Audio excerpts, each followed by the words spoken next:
ഇതൊക്കെ നമ്മൾ ചെയ്തു കൂട്ടിയിട്ട് നമ്മൾ അള്ളാഹുവിന്റെ റസൂലിന്റെ ആൾക്കാരാ, നമുക്ക് മൗലിദൊക്കെ ഭയങ്കര സംഭവം, നമ്മൾ ഉറൂസിന്റെ ആൾക്കാരാ, അത് പറ്റൂല. ഇത് ചെയ്യാൻ പാടില്ലാത്ത വിഷയമാണ്. ഹറാമുകൾ തന്നെ, അനാചാരങ്ങൾ. ഒരു മഖാമിലും വന്ന് ഒരു കുട്ടിയും പോയി സുജൂദ് ചെയ്യാൻ പാടില്ല. അവരല്ലാഹുവല്ല, അള്ളാഹുവിനെ നമുക്ക് സുജൂദ് ചെയ്യാൻ പറ്റുള്ളൂ. അല്ലാഹുവേ ലാ തജ്അൽ ഖബ്രി വസനൻ യുഅബദ്. ഹബീബിന്റെ ഒരു മുഅ്ജിസത്ത് നോക്കണം.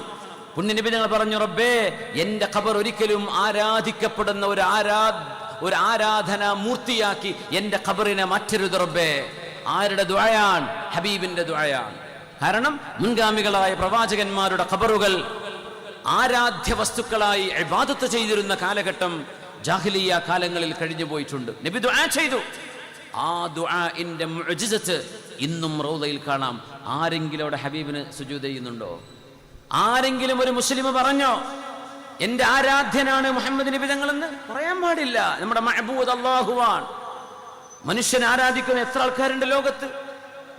മനുഷ്യന് സുജൂദ് ചെയ്യുന്നവർ എത്രയെല്ലാം ആളുകൾ, ഏതിനെയൊക്കെല്ലാം ആരാധ്യരായി കടന്നുകൊണ്ട്, ഏതൊക്കെ ഫിലിം സ്റ്റാറുകൾ, മ്യൂസിക് സ്റ്റാറുകൾ, സ്പോർട്സ് സ്റ്റാറുകൾ, ആരെയൊക്കെ എന്റെ ആരാധ്യനാണെന്ന് പറയുന്ന ആളുകൾ ലോകത്തുണ്ട്. പക്ഷെ ഒരു മുസ്ലിമും പുണ്യ മുഹമ്മദ് റസൂലുള്ളാഹി എന്റെ ആരാധ്യനാണെന്ന് പറയൂല.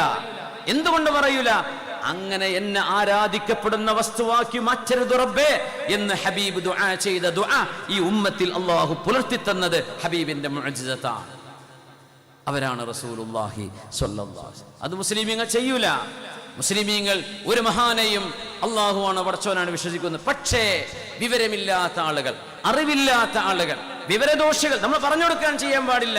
എന്നാലും അജ്മീറിൽ ചെന്ന് നോക്കൂ, അവിടെ ഏതെല്ലാം മതവിശ്വാസികൾ വന്നു വരുന്ന സ്ഥലം, അവിടെ സുജൂദ് ചെയ്യാൻ ഒരു സ്ഥലം തന്നെ ഉണ്ടാക്കി വെച്ചിട്ടുണ്ട്.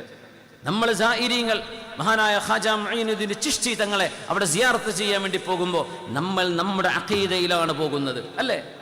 നമ്മൾ അവിടെ ഉറച്ചൊക്കെ നാട്ടിൽ എന്ത് ചെയ്തോട്ടെ, നിങ്ങൾക്ക് എന്താ കുഴപ്പം? ലാ യദുറുക്കും മൻ വല്ല ഇദ ഇഹ്തദൈതും. അവര് ചെയ്യുന്നതിന് നിങ്ങളോട് നാളെ ചോദ്യമില്ല. ആ ചെയ്യുന്നത് ദീനാണോ? അല്ല. സുജൂദ് ചെയ്യാൻ പറ്റുമോ? ഏതെങ്കിലും ഒരു മഹാന്റെ ഖബറിൽ ചെന്ന് സുജൂദ് ചെയ്യാൻ പാടുണ്ടോ? ചെയ്യാൻ പാടില്ല. ഹറാമാണ്. ഇബാദത്ത് അല്ലാഹുവിന് മാത്രമാണ്. അത് തോന്നിപ്പിക്കുന്ന രീതിയിൽ ചെയ്താൽ പോലും പ്രത്യക്ഷമായി ശരീഅത്ത് അതിനെ വിധി പറയും. ചെയ്യാൻ പറ്റാത്തത്, ചെയ്യാൻ പാടില്ലാത്തതാണ്. ആരെങ്കിലും വിവരമില്ലാത്തവർ ചെയ്യുന്നത് സുന്നികളുടെ പേരിലോ അഹ്ലുസുന്നയുടെ പേരിലോ വെച്ച് കെട്ടാൻ പാടുണ്ടോ? അതും ശരിയല്ല. ഇനി പോകട്ടെ, കഅബന്റെ മുമ്പിലേക്ക് നമ്മൾ പോകുന്നില്ല ഉംറ ചെയ്യാൻ. തവാഫിനിടയ്ക്ക് എത്ര ആൾക്കാർ സ്കൈപ്പ് പിടിച്ചു പോകുന്നുണ്ട്, എത്ര പെണ്ണുങ്ങൾ തലമരയ്ക്ക് മറക്കാതെ പോകുന്നുണ്ട്, എത്ര ആണുങ്ങൾ പൊക്കളും കാണിച്ച് നടക്കുന്നുണ്ട്. അവരത്ത് മറക്കണ്ടേ? തവാഫ് ശരിയാവണമെങ്കിൽ ഇതൊക്കെ നടക്കണ്ടെന്ന് വിചാരിച്ചിട്ട് നമുക്ക് ഉംറ കിട്ടൂലേ? നിങ്ങൾ കറക്റ്റ് ചെയ്ത് നിങ്ങൾക്ക് ഉംറ കിട്ടും. നിങ്ങളുടെ സഅയ് കറക്റ്റാണോ? നിങ്ങൾക്കത് കിട്ടും. അവിടെ വിവരമില്ലാത്ത വന്ന് വല്ലതും ചെയ്തു എന്ന് വിചാരിച്ച് നിങ്ങൾ എന്തിനു വേദ എന്നതുപോലെ വിവരമില്ലാത്തവർ പല മഖാമിലും പലതും ചെയ്തേക്കാം. അതിനെ ഒരു വരുമാന മാർഗമായി കണ്ടേക്കാം. അതൊക്കെ അവരും പടച്ചോനും തമ്മിലുള്ള വിഷയമാണ്. ഒരു മഖാമിൽ ഒരു മുഅ്മിനായ മനുഷ്യൻ ഒരു ദാനം, ഒരു സ്വതക്ക ചെയ്യുന്ന പടച്ചവനെ, ഈ മഹാന്റെ ഹദ്റത്തിൽ ഞാൻ ഈ ദാനം ചെയ്യുകയാണ്. എങ്ങനെ? ആ മഹാന്റെ ഹദ്റത്തിൽ ജാഊക ഫസ്തഗ്ഫിറുല്ലാഹ്, അങ്ങയുടെ ഹദ്റത്തിൽ സ്വഹാബികൾ വന്ന് ഇസ്തിഗ്ഫാർ ചെയ്താൽ എന്ന് പറഞ്ഞ ഹബീബിന്റെ സ്വഹാബത്തിന് ഖുർആൻ പഠിപ്പിച്ചു കൊടുത്തൊരു പാഠമുണ്ട് അവിടെ.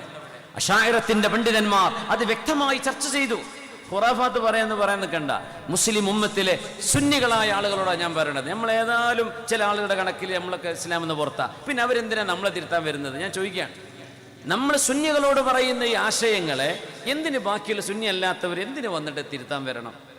നമ്മൾ സ്പർദ്ധയോ വൈരാഗ്യമോ ഉണ്ടാക്കാനല്ല. നമ്മുടെ അഖീദയിൽ ചില കാര്യങ്ങൾ മനസ്സിലാക്കേണ്ടത് കൃത്യമായി മനസ്സിലാക്കണം. വിശ്വാസം അത് വലുതാണ്.